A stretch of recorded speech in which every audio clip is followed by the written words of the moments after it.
This is the lecture for Ancient and Medieval History for Friday, the 19th of October.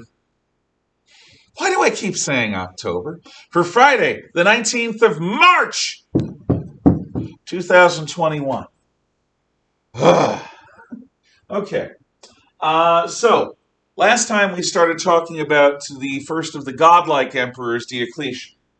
Diocletian establishes Roman court ritual in the pattern of Persian court ritual, where the emperor, though he's not considered to be, nor is the Persian great king considered to be a living god, they are treated like semi-divine personages and therefore with an almost worshipful reverence. This is designed to increase the survival of the emperor by increasing a sense of generic respect for the office of emperor. The term used for the Roman emperor at this time is dominus, the term used by a worshiper for his god, by a slave for his owner. Diocletian also establishes the tetrarchy. There are 4 mobile field armies in his reformed Roman military. His defense-in-depth system has old men and boys fighting in the garrison armies behind the many walls that are being built, because everything valuable is put behind walls, and that leaves only enough top-flight soldiers for 4 field armies. And Diocletian puts an emperor, either a senior emperor or Augustus, or a junior emperor or a Caesar, in charge of each of the 4 armies.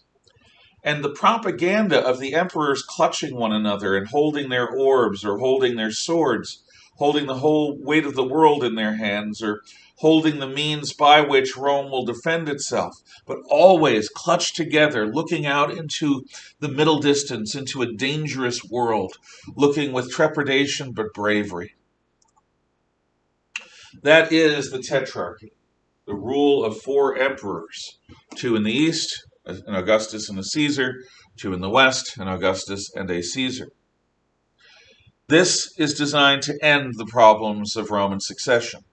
Furthermore, Diocletian actually accepts and promulgates the notion of term limits, retiring after 20 years of being emperor and forcing Maximinus to retire with him, and promoting both Caesars to become now Augusti, with the impression and strong implication that very soon they should each pick Caesars, and that this is a new sort of constitutional oligarchy, that the imperium is going to be stabilized because all of the major armies of Rome are under an emperor, and the emperors work together, and the system of imperium is now going to be codified into law. Diocletian thinks he solved the problem of imperial succession.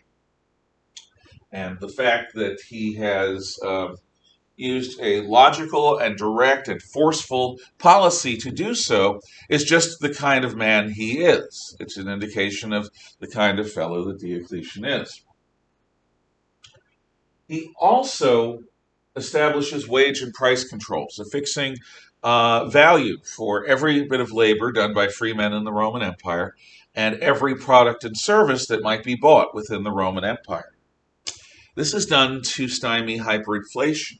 In conjunction with the issuance of a new coinage with far less dilution than the old, Diocletian hopes to revive faith in Rome's monetary system, in other words, that coins have real value, and also to make sure that the ridiculous ever upward spiral of prices will finally stop. And to an extent, both of these policies, at least for a while, are quite successful. But the kind of heavy-handed direct intervention by government that Diocletian champions, just like the court ritual, it's not about him being vain. It's not about him demanding that people bow and scrape in order to satisfy some internal need. He's doing it to strengthen the empire. The only tool Diocletian has is the coercive power of the state. And because That's his tool. He's going to use the coercive power of the state very strongly because that's his tool. So he makes laws about everything. And his laws are going to be enforced. And lawbreakers will be punished. And that is how he will change Rome. By government diktat, by force, by the coercive power of the state. Now, I've tried to indicate all year, personally as a conservative, I don't think this works very well in general terms, but also it creates a much harsher lifestyle. On the other hand, there are times when you need to apply a tourniquet to a limb because the bleeding is so fast and so full that if you don't apply a tourniquet, the person's going to bleed to death. Now, a tourniquet is a drastic measure. You don't put a tourniquet on healthy flesh because what you're doing is you're risking needing to amputate the limb below the tourniquet. You establish it as a crisis measure in order to stop arterial bleeding. And you get somebody to a hospital as quick as you can so that a real operation can take place, the tourniquet can be released, and the limb may be saved. May, I say, be saved. So what Diocletian is doing with an empire that had already begun devolving into a dark age is establish and apply a tourniquet, a really, really, really nasty, dangerous bandage procedure to the arterial bleeding that is affecting Rome.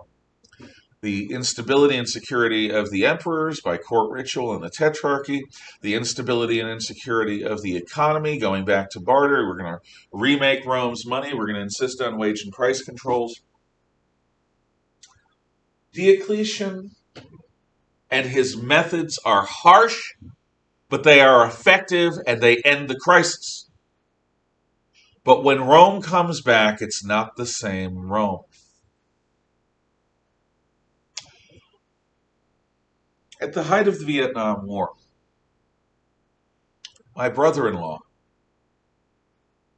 who was a Dartmouth University graduate, and Dartmouth University was one of the Ivy League schools, still is, my brother-in-law volunteered for service in Vietnam at a time when the hippie movement and the anti-war movement was basically encouraging most people, even if they were drafted or conscripted into service, not to serve. My brother-in-law volunteered for Vietnam because he's a patriot. He was going to be an artillery forward observer, one of the most dangerous jobs in the military. With his math skills, he was going to go behind enemy lines, near targets that our artillery guns would then fire on from many miles away. And what his purpose was to aim to radio in and say where the blasts are missing and what they do need to do to correct their fire. When the enemy, especially the Viet Cong and the North Vietnamese army, captured a forward observer, they would torture them. Maybe leave them maimed and alive, maybe kill them. It was really a crazy, dangerous job. That's what he volunteered for. But he was saved from his likely death in Vietnam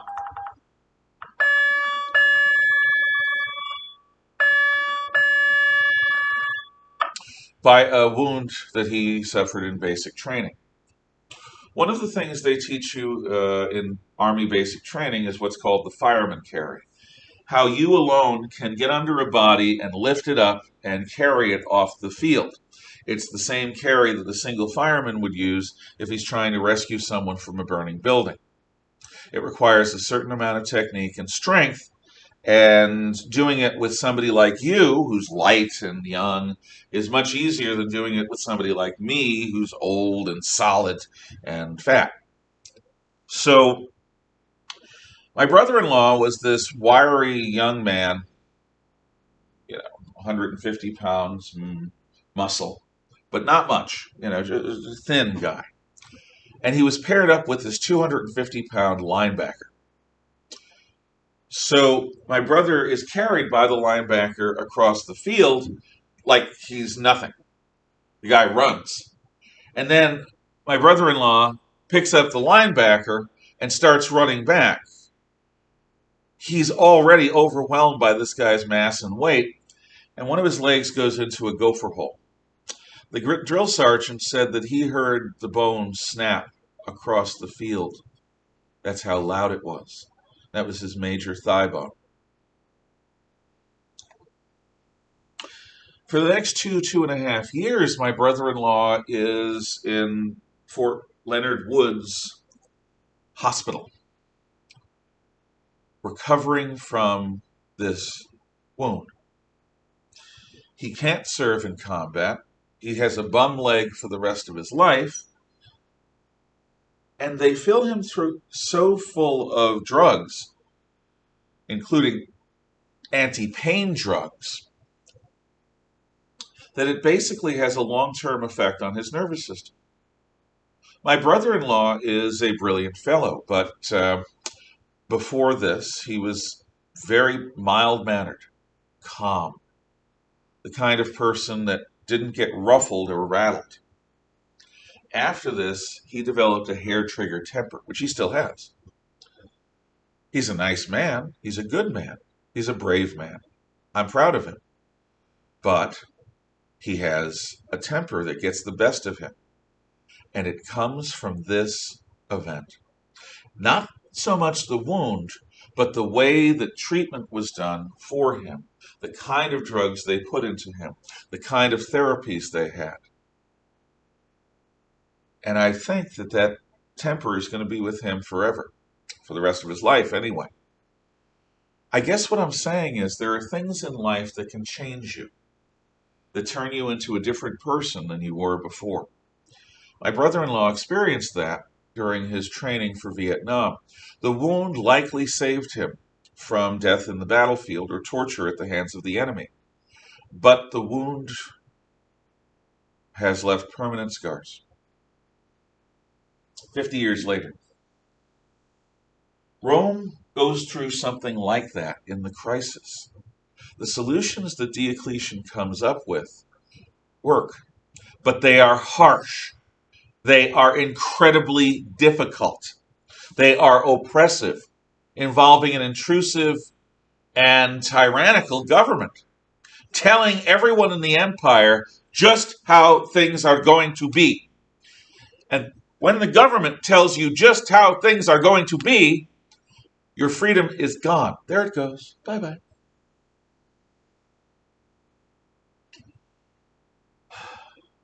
But we're not done with Diocletian.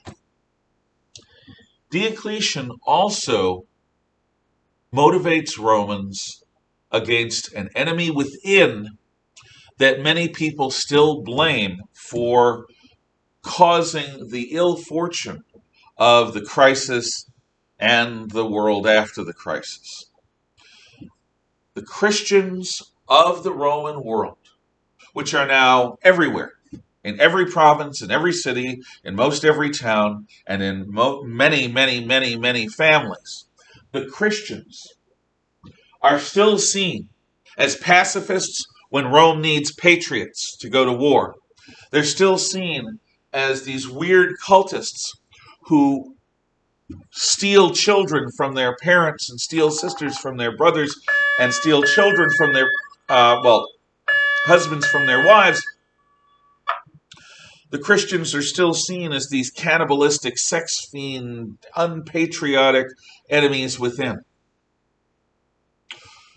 So Diocletian revives the persecutions of Decius, and he intensifies them to the point where arguably the 20 years of Diocletian's rule and another 10 years under Galerius and his successor are the worst years of persecution against Christians in the entire history of the world.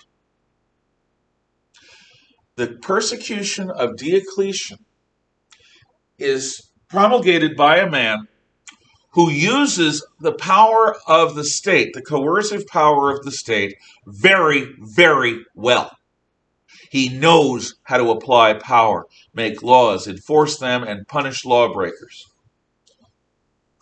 And he is organizing so very, very much of Rome's life, its economy, its society, that when he lowers the boom on Christians, he has the entire power of the Roman state targeting this group of mostly civilians. Christians are to recant.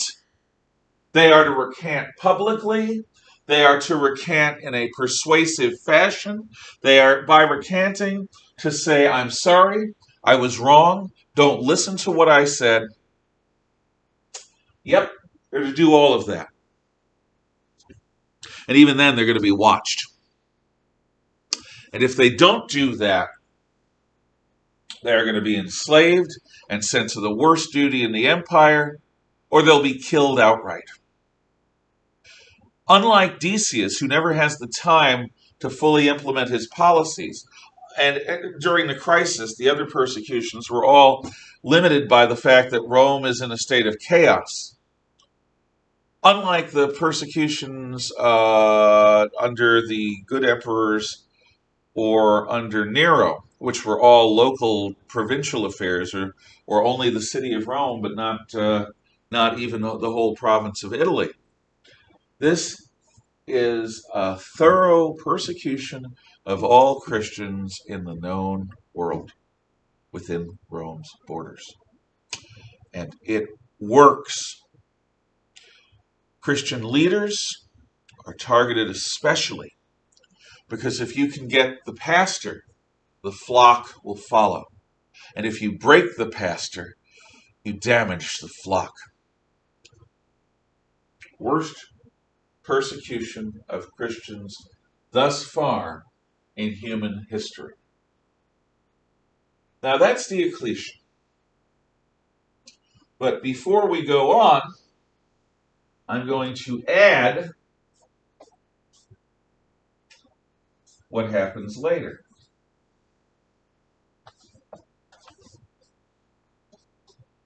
And I'm going to talk in particular about one of the most important emperors. I mean, Augustus is an important emperor. Trajan and Hadrian are important emperors. Diocletian is an important emperor. And Constantine, or Constantine the Great, is as important as any of them. More important than many, given the legacy of his history. And if you can't see that, I suppose that I can write it darker. That's not darker.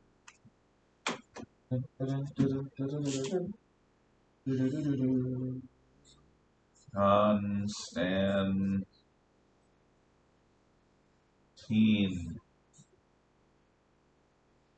So, here's what happens after Diocletian. Diocletian forces Maximinus to resign. Diocletian resigns. And he spends the next few years in retirement. But he lives to see the Tetrarchy not followed up on. Because neither Galerius, nor Constantine Chlorus, nor his son Constantine, later known as the Great, want to share power. In fact, what they want isn't just their halves of the empire.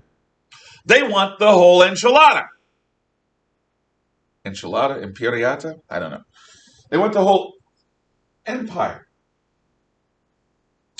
So this balanced system of rationality, of term-limited emperors, two senior, two junior, each with a major field army. The empire divided into reasonably sized chunks.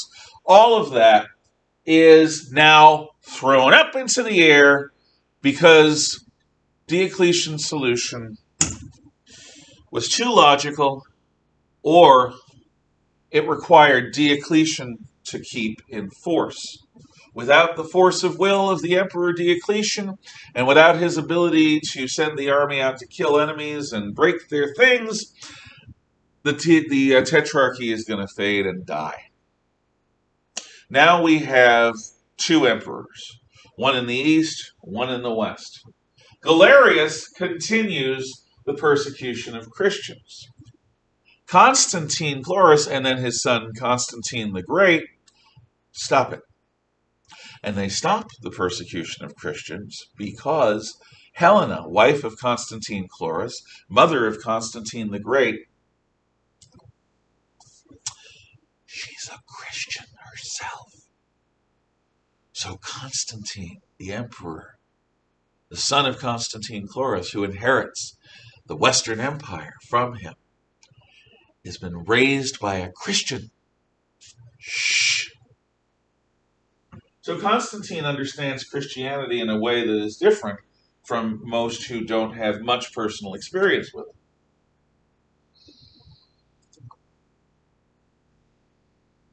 Galerius dies and is replaced by a guy named Licinus. Constantine and Licinus are now, they come together and they promulgate what is called the Edict of Milan. And in the Edict of Milan, they agree that Christianity should be legalized. So the worst persecution in the history of the Christian faith thus far has ended. Galerius continued it with vigor. He hated Christians. Diocletian started it. He believed that Christians were a good target group. I don't know if he hated them or not. He certainly acted like he did. He had vicious vigor about him when he went after the Christians. But Licinus is willing to give on this point in order to have peace with Constantine, and because he doesn't want the distraction. And now Licinus, after the Edict of Milan, and Constantine are going to go to war. And it's at this moment, when Constantine's army is marching south towards Rome, and Licinus's army holds Rome, that the battle is about to be engaged just outside of Rome's walls at what is called the Milvian Bridge. And this is a day with lots of bright sunshine, but very small, dense clouds scudding across the horizon, lots of sun rays and clouds and rainbows and things like that. And just before the battle is joined, Constantine says that he looks up into the sky and he sees the famous Chi Rho symbol. And the Chi Rho symbol, Chi, looks like an X, Rho, looks like a P. The Chi Rho symbol happens to be the monogram of Christ. And he hears in the heavens a voice say, "In hoc signo vinces," in this sign conquer. So Constantine orders his men to carve the Chi Rho on their helmets and on their shields. He then goes into battle and is triumphant and ultimately wins the civil war, and Constantine the Great becomes the sole emperor of the Roman world.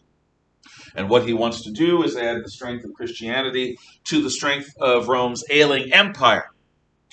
And therefore, he calls together all of Christianity's leaders from within and beyond the Roman Empire to the resort town at Nicaea, where he welcomes them and tells them that they have a job to do, to come up with a single unifying creed that all of them can stand behind.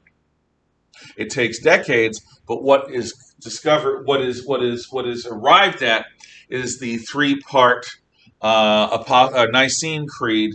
And the Nicene Creed's first paragraph deals with the nature of God the Father. The second paragraph deals with the nature of God the Son. The third paragraph deals with the nature of God the Holy Spirit. And we've gone over all of this. Constantine himself does not officially become a Christian until his deathbed. And he himself does not make Christianity the official religion of the Roman Empire. His son does that.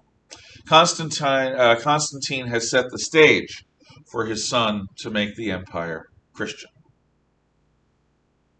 Because by making the empire Christian, Rome is going to do what the Persians, the Sassanid Persians, the Neo-Persian Empire has done, which is by joining the forces of church and state.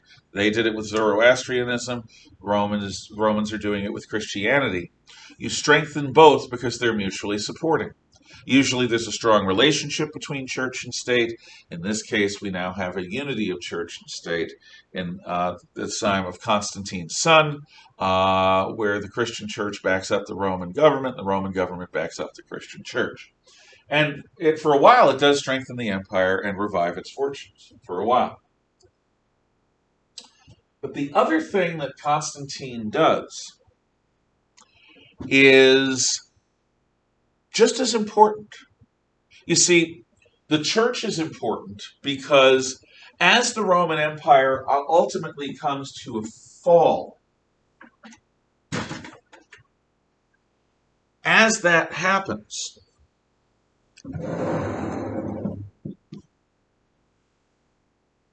the only thing that lasts from it is the Christian faith. Without Rome being Christian, the likelihood of a Dark Age lasting 1,000 or more years, just as Dark Age, is much, much likelier. Because Rome was Christian, and because when the Roman Empire collapses and dies, and the Christian faith remains strong, the Dark Age is shortened significantly. The church becomes a force for preserving civilization. Constantine sets the stage for that. Had he not done so, it's very likely that all of history would have been very different. But there's something else that he does that's almost as important. Here is the Rhine-Danube frontier, which I've talked a lot about. And on this Rhine and then Danube frontier, the Goths and the Germans are pressing in on Rome's territories. Over here is the basic frontier with the new Persian Empire. There are wrinkles and crenellations, but basically that's the border. Now, the emperor increasingly is going to have to spend time fluctuating or going back and forth between these borders. So he's got to go from the Rhine to the Danube to the east and back again. One of the reasons why Rome is so irrelevant at this point is it has nothing to do with going back and forth between the northern front and the eastern front. More and more, the emperors are spending their time in this region of the world. So what Constantine is going to do is he is going to formalize this by rebuilding, should I say, a new city. On the European shore of the Strait of Water that separates the Black Sea from the Sea of Marmara is the Greek city of Byzantium. And the Greek city of Byzantium has one of the world's great natural harbors. It's also in a really good defensive location. So, what Constantine is going to do is rename Byzantium as Constantinople, the city of Constantine.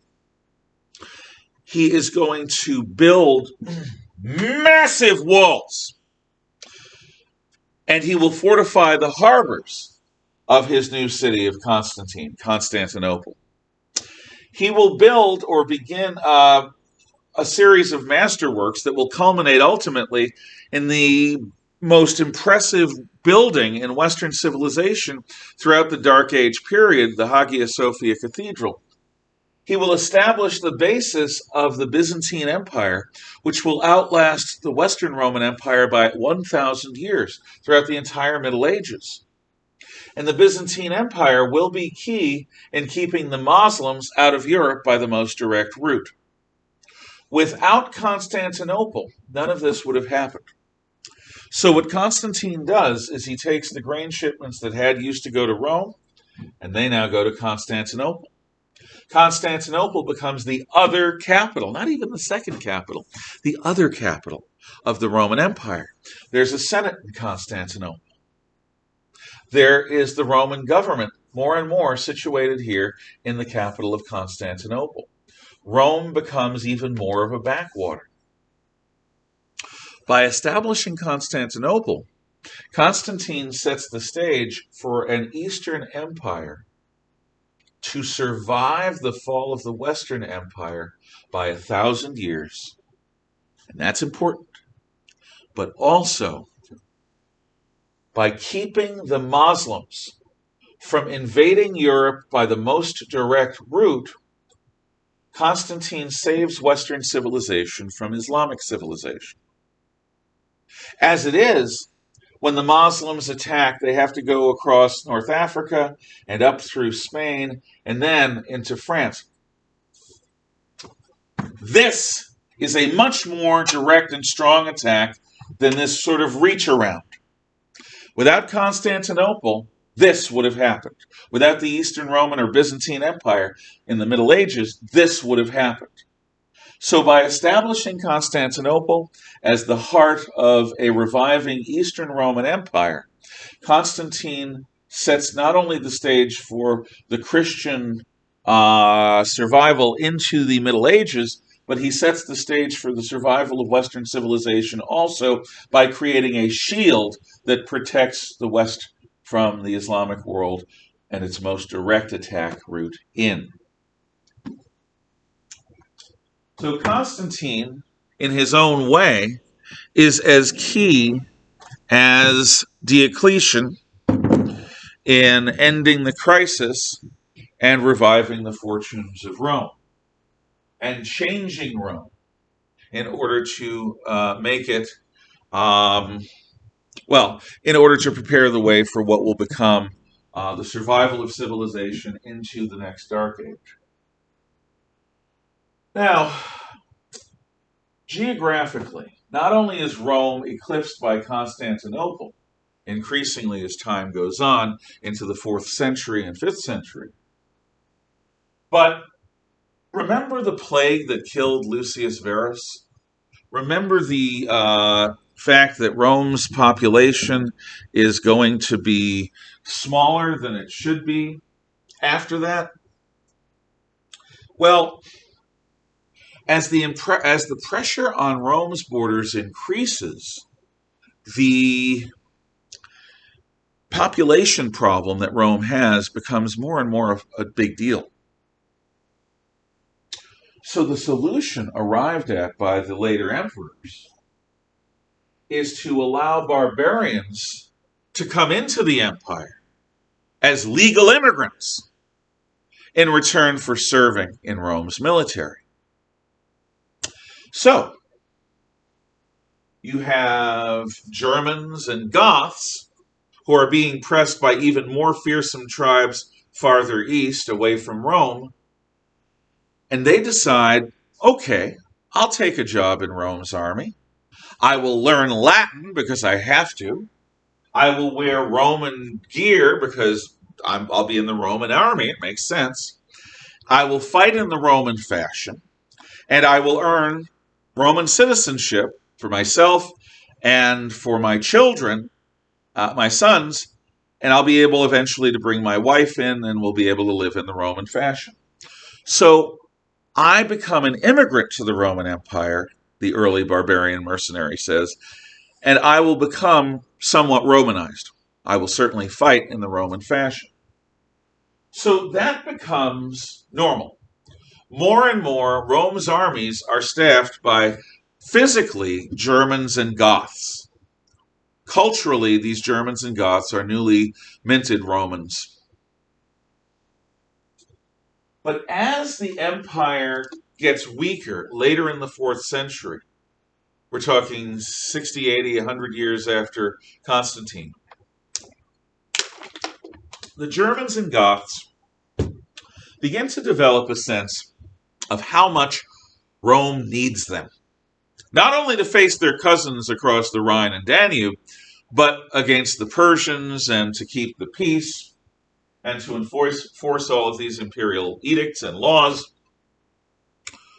So the Germans and Goths begin to approach this service in Rome's armies differently.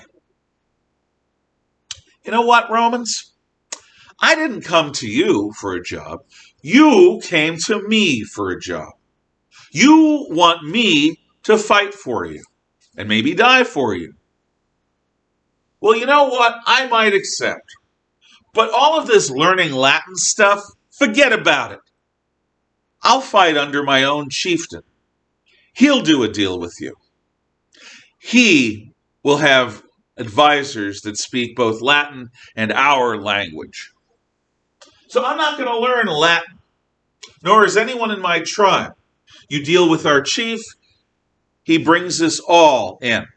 We serve as our own unit in the Roman army. Oh, and that means we're not going to use your silly little longsword.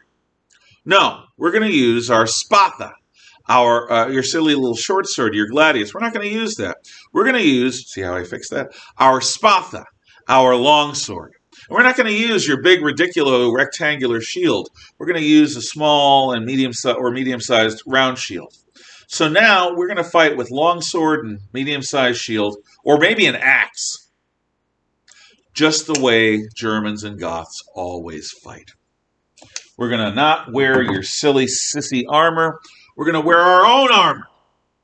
We're going to fight in our own Germanic and Gothic way. We're going to fight under our own chieftains, and we're going to speak our own language. And if you don't like any of that, you can find your troops somewhere else. Oh, and we want land, lots of it. Farmland that your declining population isn't using anyway.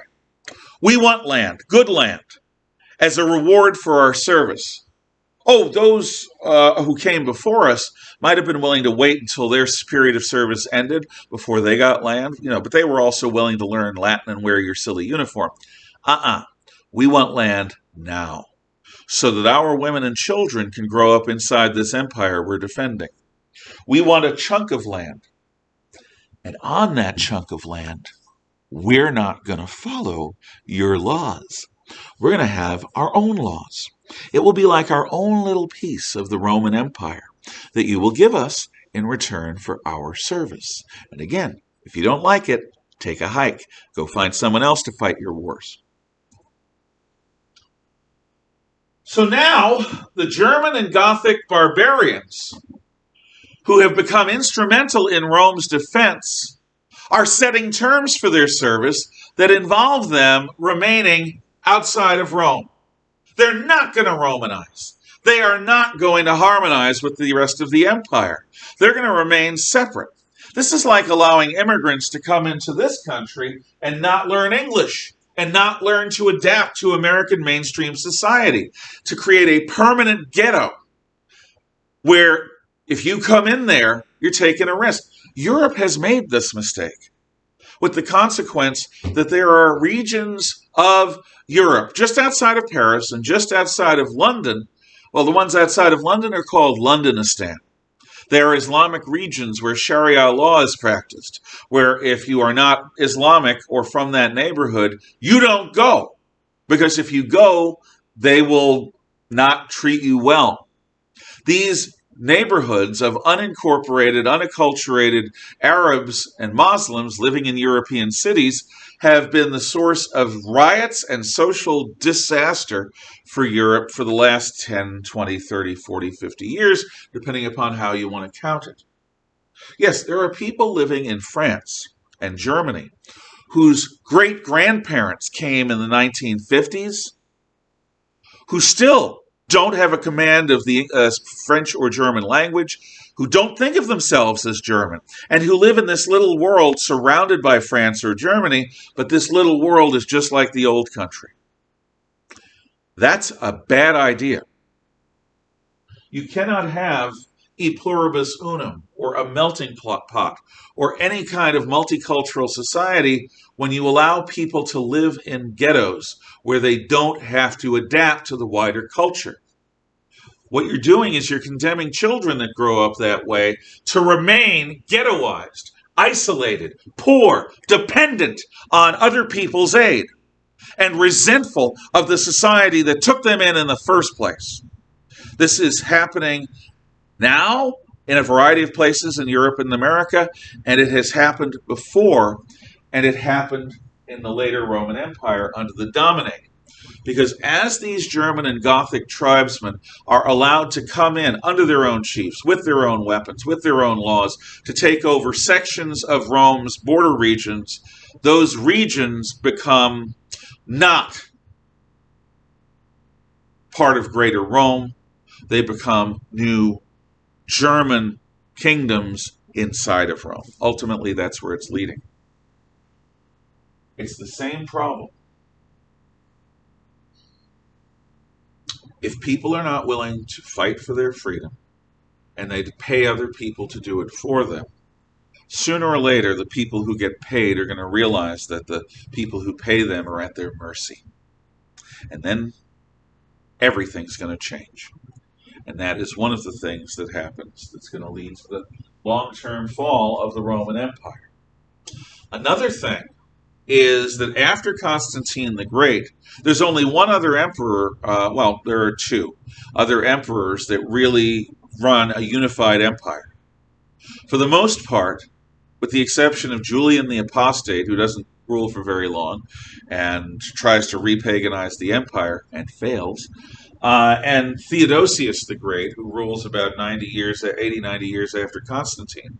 For the most part, the Roman Empire becomes increasingly split between Eastern and Western Empire. And after a while, this split is going to cause the people who run the East and the West not to see each other as members of the same country but different regions. The way, say, we look at people from Utah or Texas or Montana or Maine or New York or even California, sort of. But, sort of, they begin seeing each other as competitor nations. The East and the West begin sticking it to one another. They begin competing with one another. They even have active and open conflict with one another, directly and indirectly. This division of the Roman world is also not going to help. All of this happens with a staggering tax rate. I'm talking major, major taxation. And that staggering tax rate is accompanied by regulations on wages and prices that prevent people from naturally buying and selling things at market prices. More and more, it's actually, what was started as Diocletian tourniquet is becoming something that's going to permanently amputate part of Rome's economy. Because the wage and price controls stifle and ultimately stagnate any recovery Rome's going to have. Instead of recovering, the Roman Empire just stays the same in some deteriorating form of stasis. With the staggering tax rate, though, and the fact that you can't make a decent living because the government is taking so much of your money, 60, 70, 80% of what you earn goes to the government, which is what I mean by a staggering tax rate. Well, free people, wealthy people, people who have options. Well, what they begin to do, you're going to love this, is they begin to sell themselves into slavery in order to avoid the tax man. They give up their freedom to become somebody else's property to avoid the tax man. Now, when you're wealthy, taxes are not just taken officially as a proportion of buying and selling. You are expected to give of yourself to the community. Money to build the walls or keep them in repair, money to repair the bridges, money to build a new fountain, money to build a new bathhouse. And people constantly from the government are coming to you for more and more money. You can't get blood from a stone. You cannot expect somebody to give more than 100%. It's impossible. So what people who are just overwhelmed by this ridiculous, never-ending, voracious, tax-hungry government is they say, fine, you know what? It's better to just live simply as a slave. Take my wealth. Take my property. Take my freedom. At least I won't have to worry about the tax man anymore. That's bad. That's a bad sign. And that happens more and more as we move past Constantine through the 4th century towards Theodosius. So the Roman government, under Theodosius, comes up with another state-centered, central government, coercive power of the state answer to the problem of people selling themselves into slavery. It is a set of laws that forms the basis of medieval feudalism, that basically say, you do what your daddy does. And if you do what your daddy does, you're going to be fine. If your daddy's a slave, you're a slave. That's the way it's always been. If your daddy's a carpenter, you are a carpenter. If your daddy's a doctor, you're a doctor. If your daddy's a rich man, you're a rich man. You can't sell yourselves into slavery anymore, at least not easily. We're going to create problems for that because it's happening so much. Not only is it amazing to me that anyone would sell themselves into slavery, but this becomes so big a problem for the Roman government that the Roman government makes laws that say you do what your daddy does to prevent people from abandoning their houses and property and selling themselves into slavery. Which, by the way, think about this. Your father's a musician or a gardener or a doctor. Does that mean that you have talent in music? It might not. Or gardening? No, you might have a black thumb. As a doctor? Somewhere in the world, right now, there is the worst doctor. The scary thing is that patients are lining up to see him. This system of inherited careers is going to form the basis of the feudal class system in Europe, which we'll talk a lot more about later. And finally, Diocletian's persecution of the Christians, worst in history, followed by the Edict of Milan, which is the Edict of Toleration, followed by In Hoc Signo Vinces, Constantine making Christianity stronger, and ultimately his son making it the official religion of Rome. The Christian church rises, Roman paganism falls, and even the Germans and Goths, for the most part, are converted to Christianity 100 years before they actually are able to conquer the empire. This is one of the good things that happens, because had the Germans and Goths not converted to Christianity long enough before the conquest of Western Empire, it's likely the Christian church would not have been able to survive, to preserve civilization and the true faith. Final story is this. We're now in the early 5th century, and a monk in the East who's been a hermit living alone in the desert named Telemachus. And living as hermits is a big deal in the Eastern Roman Empire during its Christian period. You live for God, for prayer, away from other people. You give up wealth and you give up family and all of that. So Telemachus is living this way. But the story goes, one day as he's praying, he has an epiphany, as if God himself says that one does not live their Christian faith by hiding out in the wilderness. One lives their Christian faith by living in service to others, by living in active service to others, by living in a life that is made meaningful not only by worshiping the Lord God Almighty with your spirit, but by serving God's people with your efforts. So Telemachus decides he's going to leave the wilderness and go to the heart of the Roman Empire. He crosses the known world from the Eastern Roman Empire to the Western Roman Empire. And he arrives on the great day of festival. A Roman general that's of Gothic culture named Stilicho is celebrating a triumph. And as part of that triumph, there are days and days and days of gladiatorial games. Telemachus goes because everyone else seems to be going. And he is horrified to see crowds of supposed Christian Romans baying and cheering as men for whom Christ died gut each other and spill each other's intestines out onto the sands.